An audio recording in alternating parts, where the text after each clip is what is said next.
Hello and welcome to this slightly different episode of Token Jester, an insight into outsider dance. I'm joined by the lovely Ami and the lovely Swati today, and this episode is in honor of Mental Health Awareness Month in October. And when I was thinking about how we can curate this episode, I think one of the things that came up for me was the idea of community and disconnection, and how that often is one of the leading causes of mental health maybe in our community. And I thought who better to discuss this with than these two wonderful people. Um, I'm your host for this episode. I'm Aishani Ghosh. I'm a company artist at Sita Patel, but I'm also a freelance artist, practitioner, and researcher.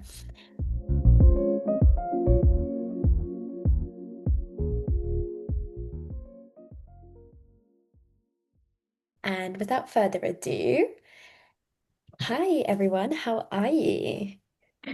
Hi, Aishani. Hello. Hey, Swati. Yeah, good, thank you. How are you guys doing? Not bad, Good, not thank you. bad. So I think it's 7:30 for you in the morning, I believe, in New York. It's very early. Yeah.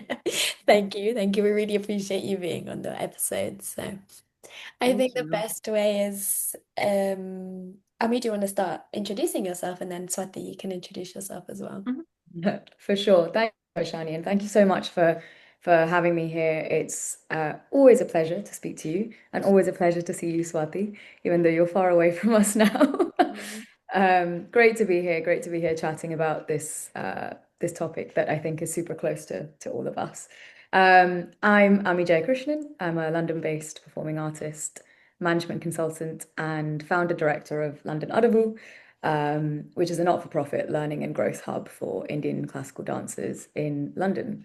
Um, I think I'll stop there and then maybe we can go into that a bit more. Fantastic entry. Yeah, awesome. Thank you both. And thank you as well for inviting me here. I'm Swati. I now live in New York for the past nearly 2 years, but I'm from London. Um, I'm a dancer, singer, and I work at a bank. And Yeah. here in New York, I'm a session leader for NYC Adabu, and also a keen participant of the Masala Milers Run Club. That.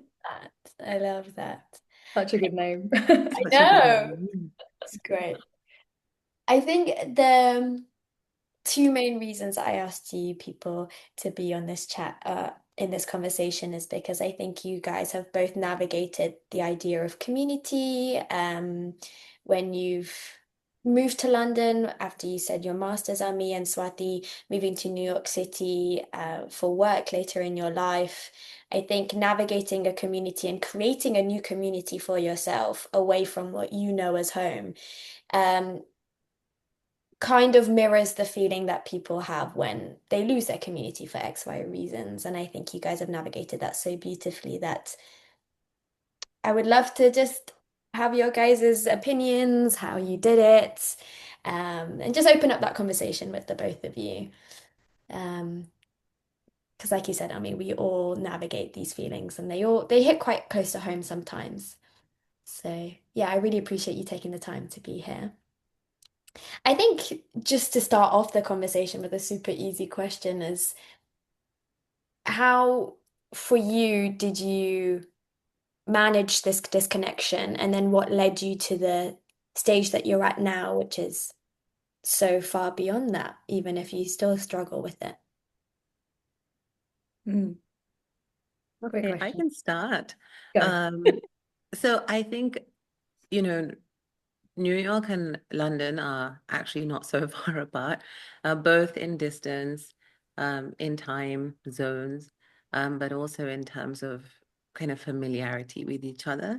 So I knew about NYC Adabu through Instagram and whatnot for probably years before I moved. Um, Having said that, when I did move, I probably spent 5, 6 months not involving myself in any type of community activities at all. Um, because it's really overwhelming, right? Even moving to a place where the language is familiar and the work is familiar, I think it's still scary and it's still overwhelming. And took those 5, 6 months just trying to do life admin, find an apartment, find my way around the city, feel more comfortable at home. And I think it's once I got past all of those task related life admin work that the need for community and friendship and connection rears its head Mm. more. Yeah. So that's actually when I started uh, more frequently, let's say, or more consistently going to NYC Adavu. Um, it was founded in 2018, so it's been going for quite a few years, and it's so popular. Everyone knows about it. I think it's been the offshoot for so many Adavu communities around the world, and it's really a testament to what can happen when people just come together to share their love of, in this case, Bharatanatyam. So then I found friends, and some of those friends are my best friends now. Um, and then in addition to that, I'm a enthusiastic but slow runner. So I also joined um, a run club called Masala Milers, which is focused on promoting running in the South Asian diaspora, Mm. which is, if you go out, it's actually a surprisingly underrepresented sport in the South Asian diaspora. So it was built in 2023, founded to encourage people from the South Asian diaspora to go out running as a casual and fun hobby. And so that's a kind of another main way that I made community and made friends and um, you know, fulfill the need to be part of something bigger. That's wonderful. Ami? Yeah, that's really wonderful, Swati. Thank you. I think borrowing from what you said, Aishani, around where you use the word home, and I think for me, home is where sort of this idea of community was first, um, I guess, sort of shown to me and nurtured. Growing up in slightly less diverse parts of the country, like Glasgow and Newcastle, as a as a child and then a teenager and finishing school in parts of the country like that.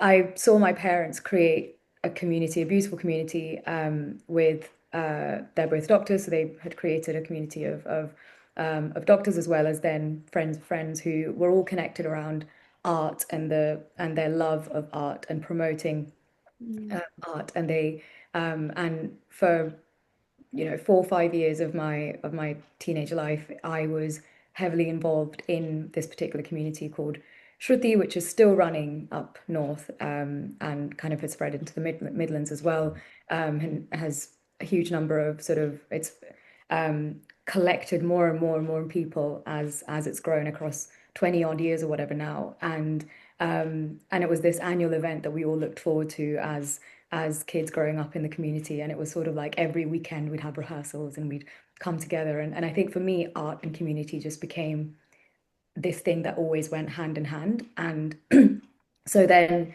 moving to London for the first time for my master's, I let go of that hub that I had there. Quite, it was a big sort of cut.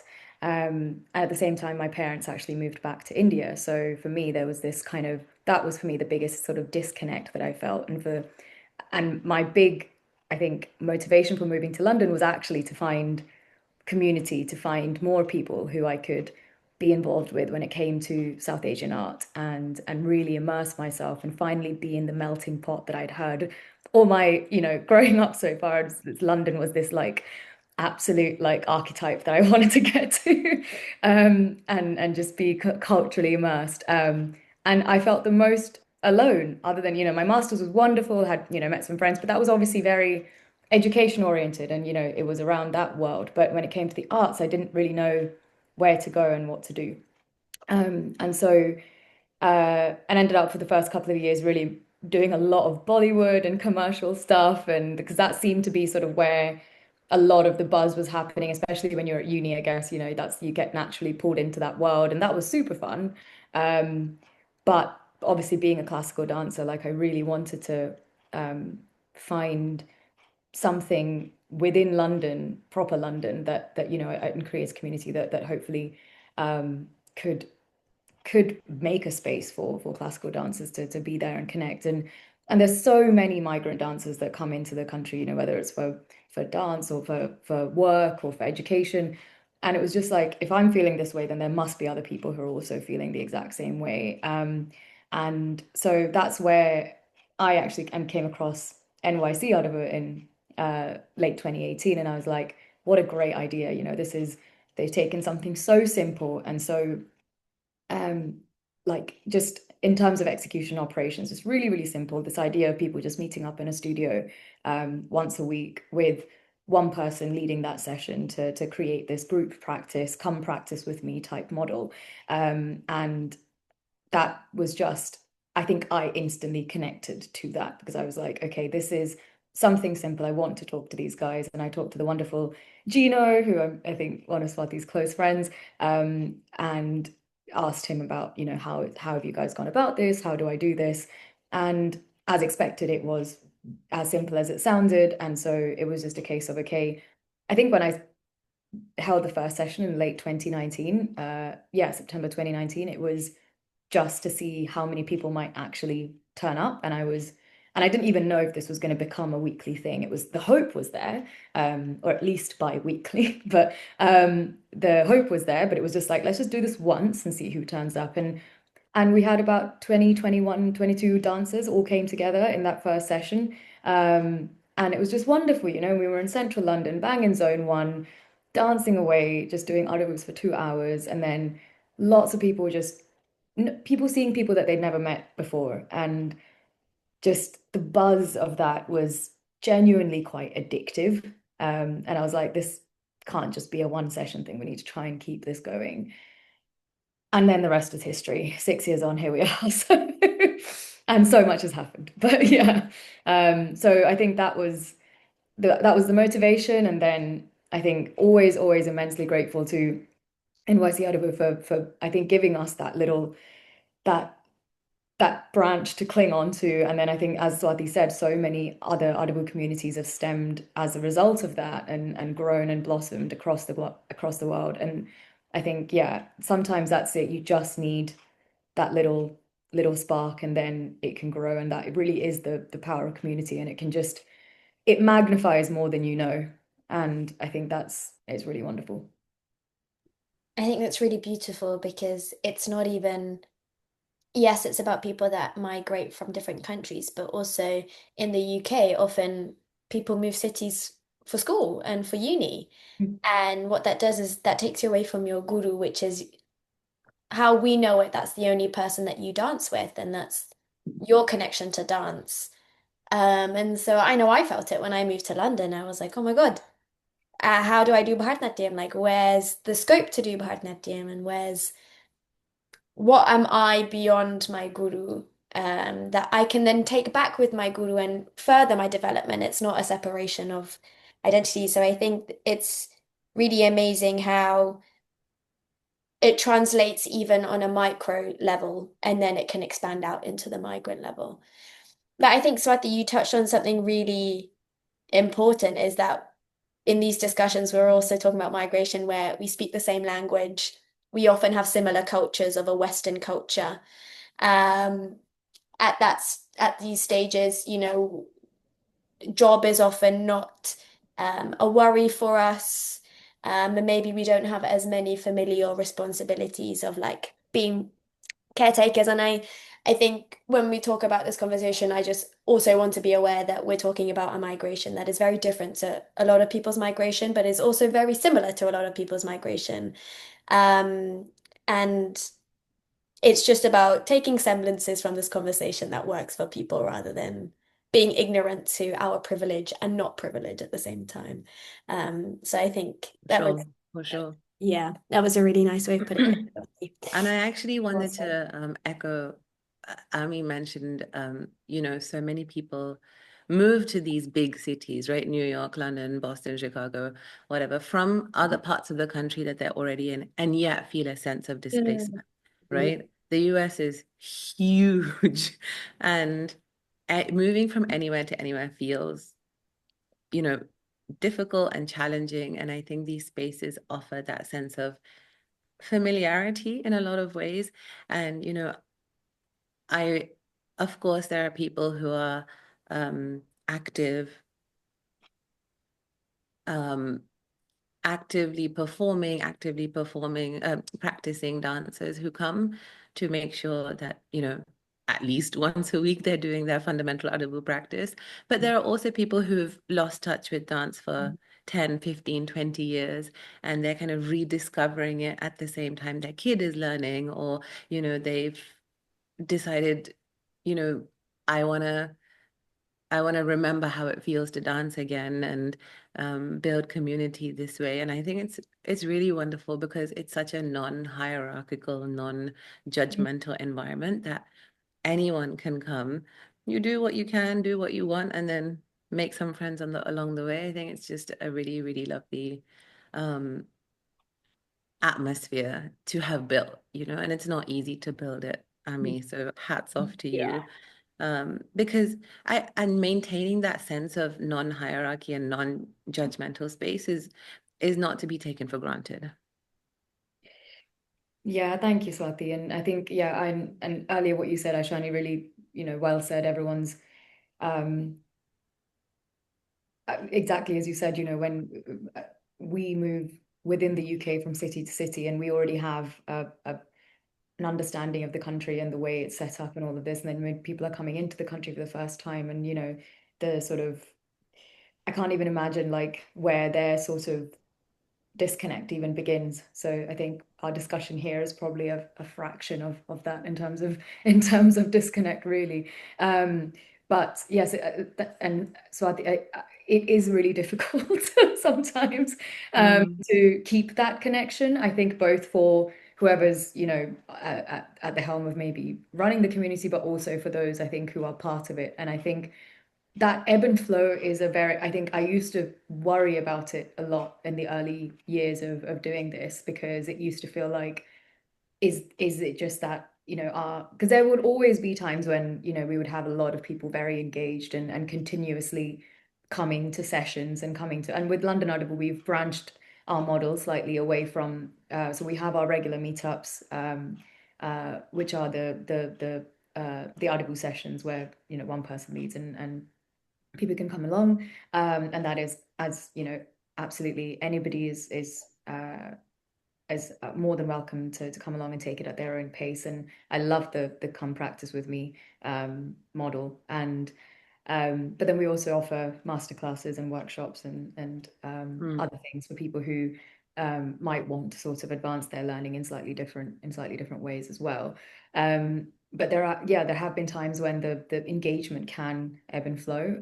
But I think that is something that also is just a natural, beautiful part of community. I think people do move in and out of things. And people can, it's not like they've just come to London and they're going to be here all the time. They will then go somewhere else, or they'll take some time away and all of that. And I think it feels living and breathing. It feels very human as an entity. So I think, yeah, kind of learning to appreciate that has also sort of meant that you also grow and figure out ways to keep the community engaged and keep it growing, and being really accepting of that ebb and flow. It's been quite grounding. And it's inevitable, right? In cities like this, where, for example, there's a big student population that Mm, comes in at the beginning of every academic year, and then there's like a big spike, and yes. then they go home for Yes. Christmas and for summer. And Yes. yet there are still people who, live here throughout the year. So I think it's just one of those things of being part of a big city that tends to be kind of a transitory period for lots of people. Yeah. And Absolutely. I think I have to say how incredibly grateful I am to, since 2019 when we started this, because we went through kicking this thing off and then the pandemic hitting for Oh, yeah. 2.5 years. So it was like, right, so we will not be going into a studio after the first 3 sessions or something we've done. But I was, from the get-go, there was this group of incredible people who came on board and said, um, we want to help you keep this going, and we believe in this continuing to be a thing, despite the fact that we're in lockdown and nothing, we can't even get into a studio, even though that literally was the model. So, over the pandemic, there was a whole online campaign that happened where people could come and do Arabu's weekly basis online, and somebody would lead. And yeah, it was still something, when we didn't have anything to go to. It's still kind of we did a 20 days of Arabu where we took one Arabu group every a set of steps. Sorry, Adabus are a set of steps that come from Indian classical dance, the kind of the building blocks that we learn of movement. So just practicing little things every once a week, and just keeping that sort of sense of community going. And I think just over the years, there's always been other people who have believed in the vision and what this community can do, who keep coming into the fold and want to take on, they just volunteer their time and effort and brains. And I don't know how to say thank you enough to those people who just buttress the whole thing and help it to do what it needs to do. So I think, and I think they themselves find ways to take whatever it is that they are hoping to get from that community too, whether it's opportunities for growth or whether it's meeting other people, or I think just from the London Audible community, people have found roommates, they've found best friends, they've found work opportunities, they've changed careers because they've realized that the arts has more to offer for them, and they've moved into the arts full time and things like that. So there's those people that come in that have, I think, helped really really grow this. And I think that's also another, just a fantastic facet of, I think, just what community can do, really. And it shows the need for community. If you have those people from the get-go that were like, let's do this, it shows that no matter how much we get pushed into believing that it's an individualistic society, we're always going to crave that community. And I think I read this very interesting thing where there's a difference between friendship and community. This idea that you can have great friendships across ethnicity, background, whatever that might be. And that's the same for community, but there's a difference, like a community are those people that you rely on when maybe you have money issues. And they'll be there, or you're super low and you know that they'll be there. Or when you have a child, they're the ones that, will come and clean your house and bring you food. And I think there's a stark difference between creating the friendship and the community. And art is such a good way to lead into that because you already have a common grounding of learning.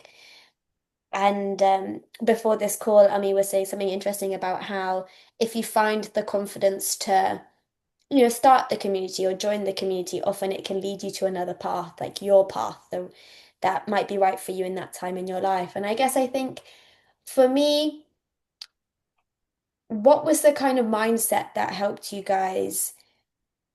It might not be confidence, but be able to, start London at a Vu, but for you, Swati, you joined two communities brand new in a city when you knew no one. I think that's daunting and it's terrifying, and that's the step that prevents people from being able to access community often.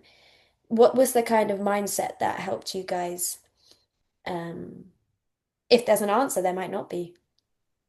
Yeah, I mean, for me, honestly, completely hats off to the founders and kind of the core admin group Mm. Of NYC Audible, Gino, Amrita, Nandini, who was a founder, and Shweta, Meera. It's the openness in which they welcome everyone into the community, which just means there's no need for nervousness or awkwardness. And I think that's really where it lies at the core, right? I think it's especially when even within the group, people become more familiar with each other. They become better friends with some people than other people. It's natural for maybe cliques to form or like, subgroups to form, and then the potential for new people to feel othered or like an outsider. I think maintaining that focus on we are open, we are all equal, and everyone is welcome is really um, where the heart of it lies for me. So for me, yeah, it wasn't a sense of I feel worried necessarily because they build that atmosphere. It's the same with the running club, where some of these guys are phenomenal runners and some of us are less phenomenal. But still, the idea is it's a reason to gather, it's a reason to come together, um, do something that makes you feel good, and then go for coffee afterwards. So I think it's really the mindset that they bring into it that kind of seeps into the mindset of everyone else that's there.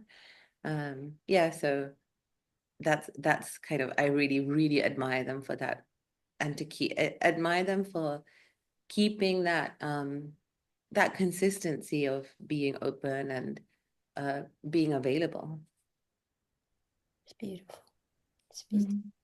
I love that. I think it's really inspiring. I think, as I said, like NYC Audible is that the model and the way, the commitment I think that the team have shown to it, I think was always super inspiring. And I think one thing that with London Audible is that core team of individuals, the people who've volunteered their time and effort, has always evolved as years have gone by, because I think London generally has a higher movement of people from time to time. But one thing, as Swati you said, is trying to maintain that consistency of I think the ethos of the ecosystem. So just making sure that we are always things like being a safe, not judgmental, open space of learning and growth. So I use learning and growth as two words always, because I think it's take it as you want it. Are you here to advance yourself as, are you a professional artist looking to attend a masterclass in something? Or are you, as Swati, you said, somebody who's coming back to dance, which was a huge part of their life, during their younger years, and then now they've come back to it or something like that. It's whether it's learning or growth in whatever shape or form it is, it's highly personal to that person, but we get to have this collective space that is safe, non-judgmental and open, that allows you to just take it as you want it. And I think the lack of a space like that, I think, was a high motivator to even create a space like that. And once it was there, it started to grow in various ways. And Aishani, you talked about sort of these spaces allowing people to do things that they have always wanted to do. I mean, I think this creating London Article actually gave me a sense of I could maybe go into the arts full time as a career, which was something I'd always dreamed of. I kept throughout my 20s, I was working full time in London in consulting, and dance was always there and present, but it was almost like I wasn't able to go into it as much as I wanted to. But doing something like London Audible and starting it, actually, it was like an anchoring. It was like, okay, I've got this sort of purpose now, and how do I then make myself more fitting for that purpose? And I think that's where the drive to find avenues to learn more, to perform more, to actually go into the arts as a career shift kind of came from. And again, for the last 3 years, I've taken months and months away to India for training, for performances. I'll travel, all of this. And in all that time, these incredible people have kept London Audible running. We're still doing things and we're still making things happen. I've got, so 2 years ago, Snea came on board. Snea and I have become we have a joke that we say that we're the two halves of London. I mean, I call her the other half of London Audible, so I say I'm London and she's Audible. And we introduce ourselves. Sounds like a comic duo though. But when we do it at sessions. But so I came on board and for 2 years, or for a full year, it was just her and I, and it was just incredible to have this person who was as passionate to keep this going. And then there was people. I remember the first time I ever went out to India for 3 months for training. It was just one person, Stuti. She was running the whole thing, bless her, just making these regular sessions happen and just driving that. It's incredible how much I think you also grow in that process, and you become so grateful to so many different people, and that community, as you said, Aishani, sort of friendship versus community. Mm. That's insane. That is literally to me the backbone of a community. And it's beyond friendship. It's friendship alongside something. And I think both of you have found that for yourselves in various formats, which is beautiful. And I think, yeah, it's interesting how on whatever level we all feel this disconnection. And we've all been driven to do different things to find our community. And I mean, it's incredible, Swati, that you've managed to found two in New York City, in terms of running and dance. And it kind of highlights the importance to have an identity outside of career. Mhm. Um, and I think community does do that. At least I think the South Asian community from is very good to instigate, music, dance, poetry. Um, And so I think it Yeah, highlights the need for a community from day one, which unfortunately not many people do have. Um, that's true. And I did want to say, I was fortunate enough to have this type of community since forever, mm, right? Since I was a kid, I've always had dance and music and dance and music around me. And so finding that here felt like the natural step. But, you know, the US and the UK have very, very, very different histories when it comes to the South Asian diaspora, and very, very the context in which the South Asian diaspora kind of operates here is extremely different to the UK. And so, people have similar to Ami, I suppose, have come to New York from cities, even towns where they were the potentially only South Asian kid in their school, and then so when they come to somewhere like New York City, I think a lot of people find so much joy in meeting someone like them, someone with similar backgrounds, similar stories, similar kind of upbringing, similar pressures put on them, and similar challenges faced. And I think dance, in this case at least, is just one of those things that brings you together, but it's all these other things that um, makes that friendship or community or connection keep going. So, we owe a lot to dance for it to be the first point of connection. But it's just so much more than that, which just makes me so happy. Oh, I love that. And I second everything you said. it's so true. It's so true. I mean, this idea that like I was saying, the disconnection is present, but we have something that's so tangible that can help us bridge this disconnection. Yeah, We're very lucky for it, and I think absolutely. um, definitely. And it's crazy because I moved to London when I was 18 to do a dance degree, but very white institution, of course. I mean, we're in Britain, what do we expect?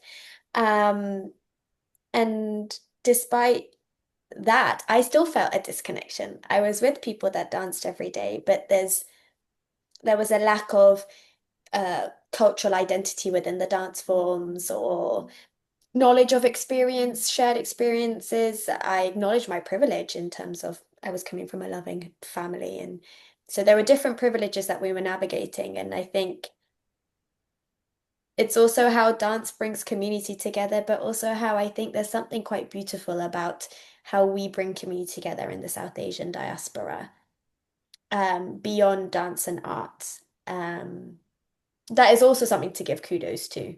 I don't know if you guys feel that way, but I think I do. True, and I think we're also at the kind of forefront of building what the future looks like, right? Absolutely. What the industry or community, whatever you want to call it, looked like 10 years ago is not what it looks like now, and it's not what it will look like in 10 years from now.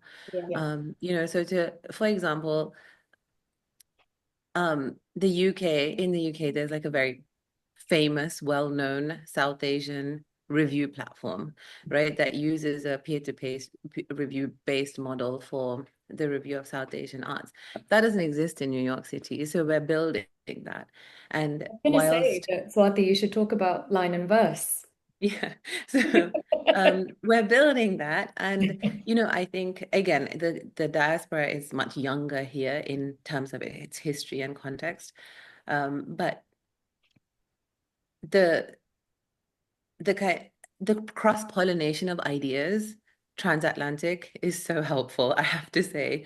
It really is, and it's inspiring and it's motivating. And so me and a couple of co-artists, Durva and Meghana, are setting up. We're still very grassroots right now, but setting up very much modeled on Pulse and actually hosted by Pulse for the time being, a review, discussion, thought leadership platform for South Asian arts in the New York City area. So again, my hope is that it lasts, but Mm. in the worst case scenario, even if it doesn't, I hope it gives seed for thought, Mm. right? And Absolutely. um, may it kind of develop and grow in its own way organically and bring what it can bring to the community here. Isn't that a fantastic example of what you were saying, Ami? How within community you find your voice within it as well. Yeah, Um, totally. I think, I mean, it's brilliant, Swati, and I was hoping you were going to mention it, or I would have pushed it on you.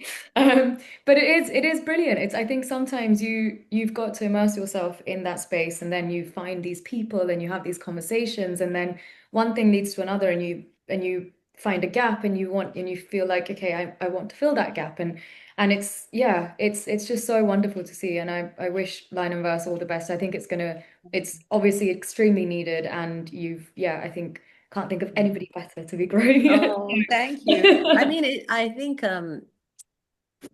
first of all, we all met at NYC Underwood, so oh, there we go. completely like a testament to the fact that that was where we met. That's where we became friends, and that's where we found this need. Uh, I do feel vulnerable, because it is uh it is something where I share my own opinions, or writers share their own opinions, but it works so well in the UK because it's built on a kind of sense of mutual trust, Mhm. right? If I write about you one day, you might write about me the next day. So it's in a spirit of, like you said, Ami, learning and growth, to build the industry together upwards and, bigger and stronger. So fingers crossed. Absolutely. Thanks. Absolutely. It's going to be amazing. I think talking about sort of these things becoming, I think we live in a very exciting time where the transatlantic nature of all of this, I think we are really on the pinnacle of sort of things or these little movements happening that are cross border, and it's really cool that people, I mean, I was in Bangalore for a residency, and people had heard about London Adavu, and I was like, what? Like, it really, and that is thanks to Instagram, obviously. Don't have them to thank for a lot at the moment, but yes, the whatever reach has happened. Thank you. But it is, because that's where they'd heard of it, and it was amazing that this had happened. But beyond that, what has been amazing is that people, dancers who are, amazing artists who are traveling the world nowadays, which has also become more of a common thing to perform in various parts of the world, know that this hub now exists in London and are able to come and offer their, they can offer a masterclass or a workshop, and so this movement of artists is happening, and then people are able to sort of really take, it's not just now siloed to London or to the UK and what's offered in the UK, but there is this like real global attraction that's happening. And I think that's exactly, with sort of Swati going out there, and then she's taken her understanding and experience of the UK and London over there, and then your brain's ticking on like what's happening in New York, and then you figure out what's missing there. And I think this little, this movement, and this, I think that is going to be the next thing to, I think, making this space really, really exciting for all of us. I think that's the other thing that we often forget, is how much community can shape an industry. And I think if there is an industry that needs a bit of a, shaking up, it is, I think, South Asian arts as a whole, and how we exist within that industry, and what we demand for ourselves as artists from that industry. And I think community is it's such a strong place to sit and make those demands from, because you are showcasing strength and unity and purpose as a whole. It's not just one voice, it just gets magnified when there's so many people behind you sort of saying the same thing. And I think that is a big thing that the community has to offer. I had the most random message on in our Insta DMs once from it was a lady who said she worked at the Council of Europe, and I thought spam, clearly. It's definitely not going to be a real thing. And that was on London Art Who's Insta, and it said, we're creating our World Democratic Forum event that happens every year, and we came across your page, and we're looking at the importance of arts in sort of building democracy, and the importance of arts of building community, and community being the backbone of sort of democracy, basically. And ended up in finding this person on LinkedIn, and then having conversations and things, and turned out she was real and not a bot, which was great. And that led to three of us representing London Art Nouveau going out there and performing at the Council of Europe for their event, as representatives of what community can basically offer when it comes to just bringing people together across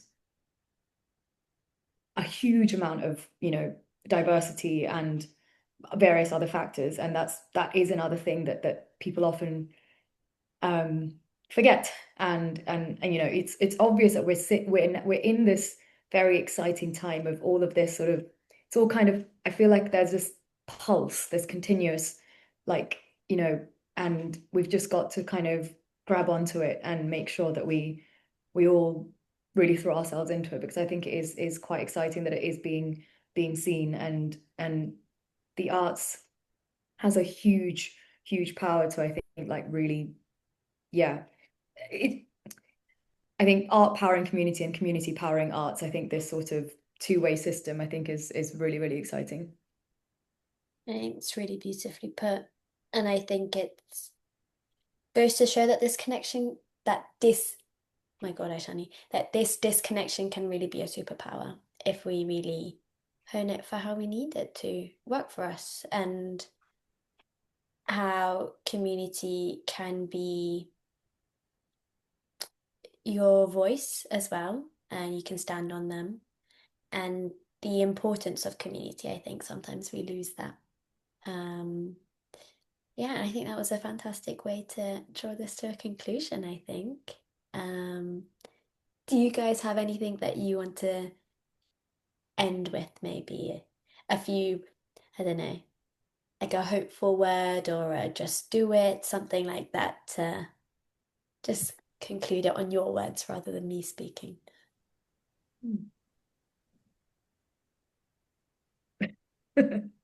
I think there's something maybe to just pull on one of the things Ami said, one of the things I said is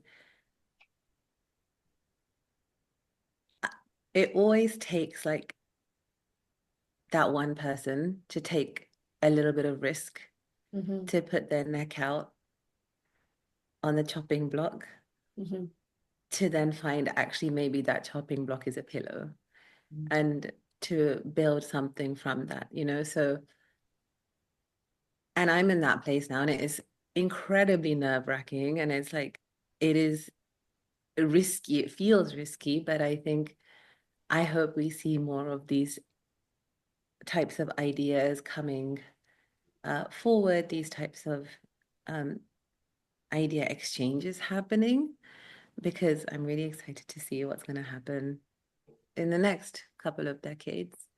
Yeah, it can only get bigger and better. Beautiful. I love that. I love that. I love that. I love the idea of the chopping block turning into a pillow. Very well put. I think you're absolutely right, Swati. I think all of this can be extremely nerve-wracking. I think even on a day-to-day basis, even after X number of years, it can be nerve-wracking. And because you are putting yourself in a very vulnerable place, I think it often feels like day one every day, no matter what, because every time you do a new thing or you think a new thought, it can be quite vulnerable to want to put it out there or make it happen. But yeah, I think you'll find that when you do stick your neck out on the line, as you said, that if you look left and right, there's a bunch of other people who are willing to do it with you. And sometimes you just have to go first, and then you'll see that they'll follow, and then you become a kind of little band of risk takers who want to make a change. And as you said, Swati, I think this is a really exciting time.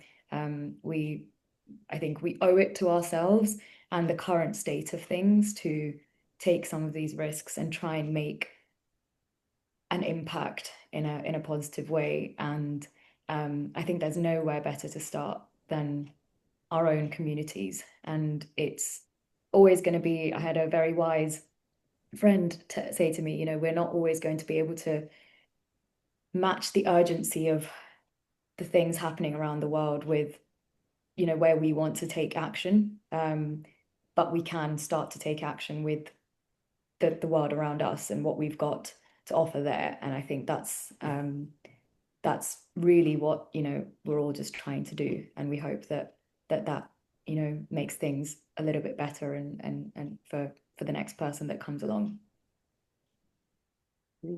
Thank you. That was beautiful. Thank you both. Thank you. Thank you, Aishani. This has been Thank really, you, really Aishani. and thank you for facilitating it so beautifully, and for all the really thoughtful questions that you've asked as well. You're welcome.